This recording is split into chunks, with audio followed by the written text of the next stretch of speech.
또 중간에 끊어졌는데 다행히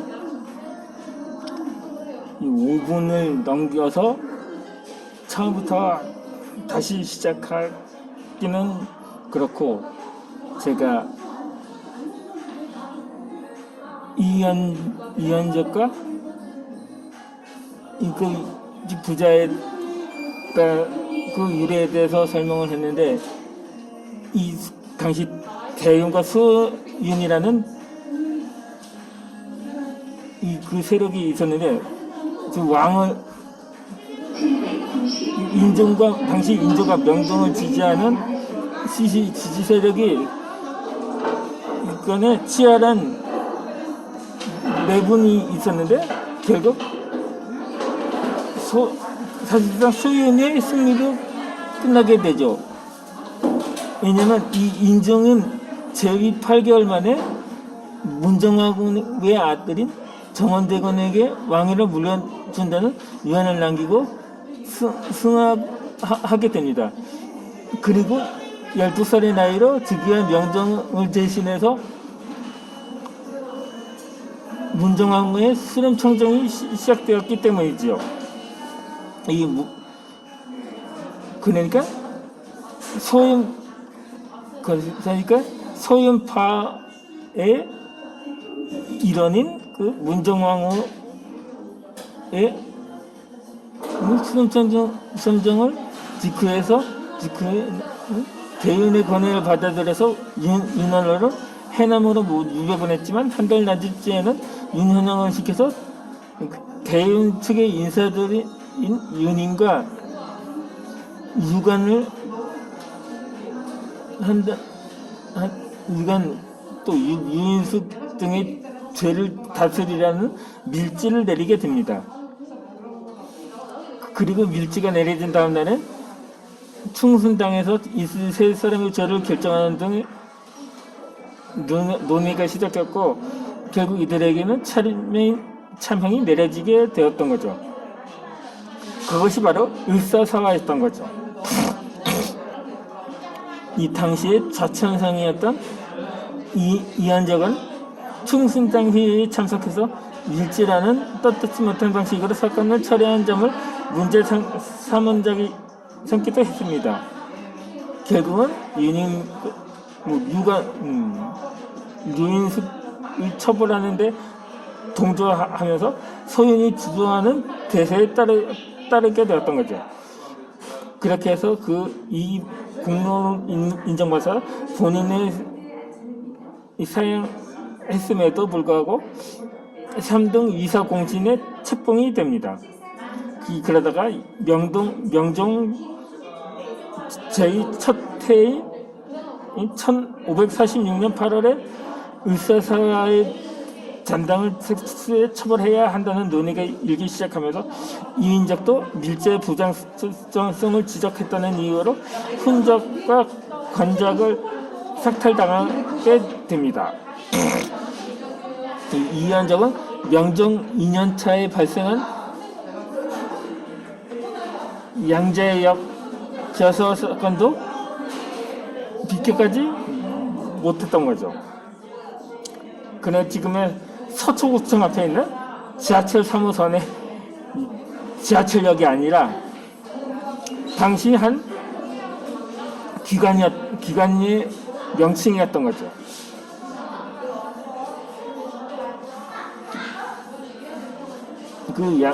이 양재역 부서 사건은 부자 정원각이 양재역 벽에서 다음과 같은 익명의 붉은 글씨를 발견해 보고 하면서 시작되었던 것입니다. 이 여주가 위에서 정권을 잡고 간신인 이기 등이 아래에서 권세를 농간하고 있으니 나라가 장차 망할 것을 서서 기다리게 되었다고 한탄을 한 거죠. 어찌 이렇게 그렇게 어찌 한심하지 않은가, 이렇게 나중에 기록을 하면서 벽서에 언급한 여주안이 문정왕후는 지목한 것입니다. 사건이 발생하다 이기 등은 이를 의사사의 단정이 남은 증거로 간주했고 이현적도 급변안치 처분을 받게 됩니다. 이 여주라는 표현은 여왕을 일컫는 말이었는데 당시 왕후 주제에 거의 완전히, 그러니까 요즘 말로 치면 국정을 농단했었던 거죠. 어찌되었든 이인적은 유계지였던 평안도 관계에서 필생의 학문적인 업적을 쌓게 됩니다. 이어 59살 되던 해인 명종 4년 차에는 대학장고 보유와 속대 학흑문을 집필하게 하게 됩니다.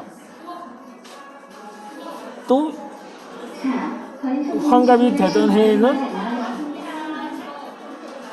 조선 예학의 선구가 된 동선자배를 완성했고, 또 같은 해 10월에는 구인록을 집필을 하게 됩니다. 같은 해 명종에게 올릴 생각으로 나라를 다스리는 요점을 정리해서 진습활교를 지었지만 결국 명종에 올리지는 못했던 것입니다. 63살 되던 해에는 중형부 경연회를 집필하다가 완성을 보지 못하고 이배지에서 벼슬을 하게 됩니다.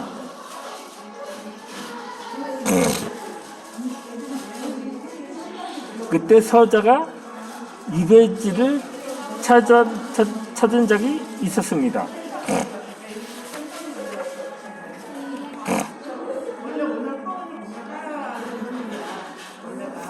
그의 아들이 그가 가릴 수 있었던 거는 그의 아들의 공이 있었는데, 이전에는 이현적이 경주 주학의 교관이었던 25살 때 석비를 통해서 얻은 아들이었습니다. 원래 석비는 간포 만호 석기동과 경주 간비 족비 사이에서 태어난 딸이었는데, 석기동에서 의해서 속신되어서 이현적을 만났을 때는 이미 간비 신분에서 벗어나 있었던 것입니다.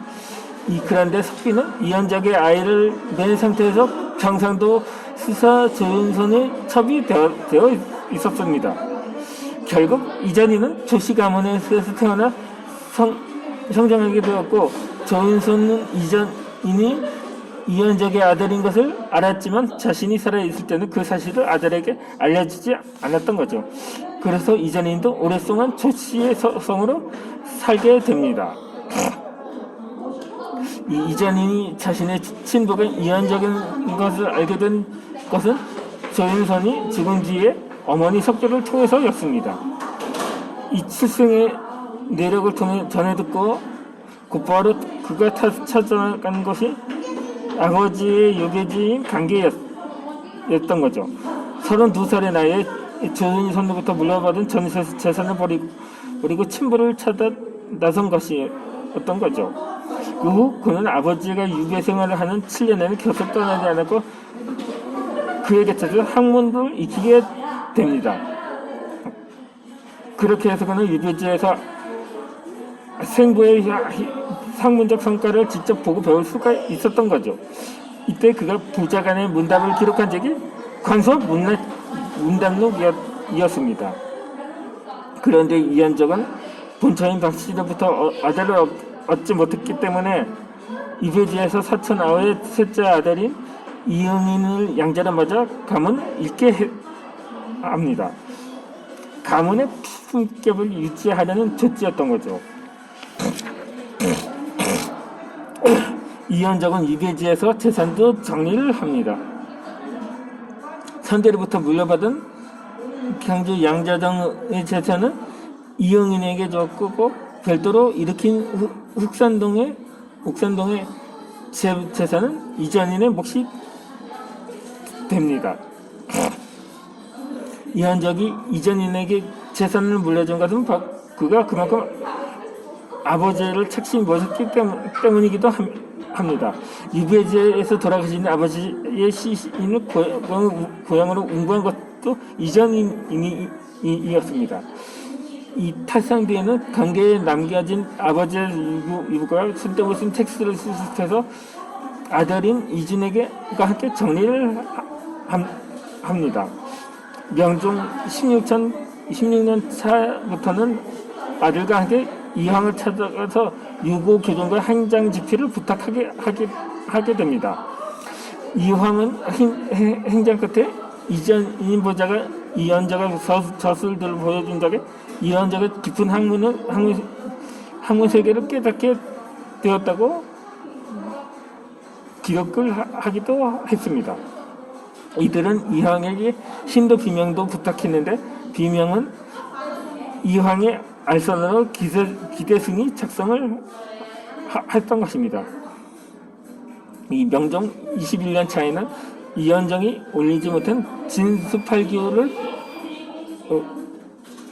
왕에게 바치고 성의가 가상하다는 비담을 받기도 했습니다. 결국 이황은 선조 즉위 원년에 이현적의 복권을 주장하면서 그의 학문의 깊이를 거론하기도 했습니다.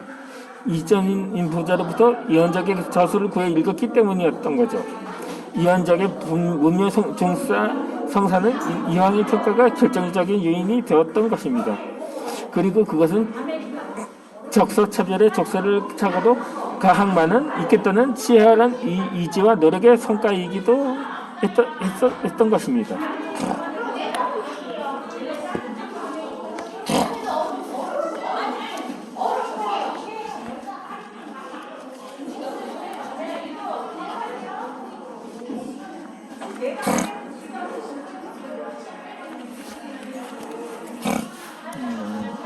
이제 오늘 영상은 여기서 마치고 다음 영상에서 다시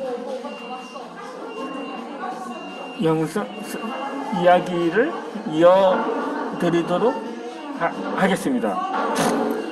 나머지 주문한 커피를 마시면서 오늘 영상을 마치도록 하겠습니다.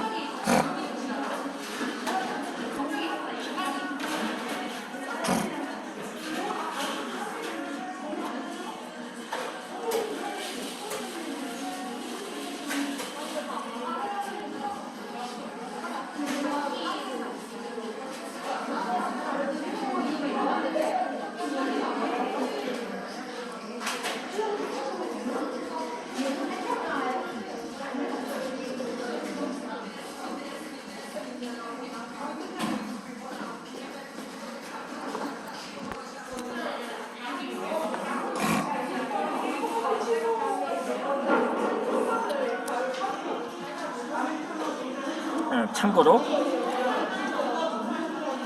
지금까지의 영상은 먹방과는 무관함을 알려드립니다. 그럼 다음 영상에서 뵙도록 하고, 마무리는 항상 이런 요청을 해야 한다고 그 필요성을 제기가 되는데, 그렇다면 구독과 알람 설정을 부탁드립니다.